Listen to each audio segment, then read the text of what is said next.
ఓం శ్రీ గురుభ్యో నమః. జనులార జనన మరణములను తొలగంద్రోయజాలు లక్షణయుతమై వినువారికి కనువారికి తనలా వెరిగించు దీని తపాక వింటే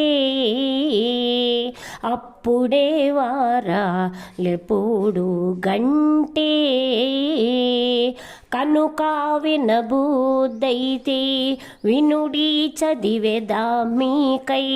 కనుక వినబుద్దైతే వినుడి చదివెదా మీకై కనుగోన మనసైతే కనుడి పుస్తకమంతా తపాక వింటే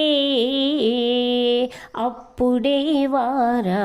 లెప్పుడు గంటే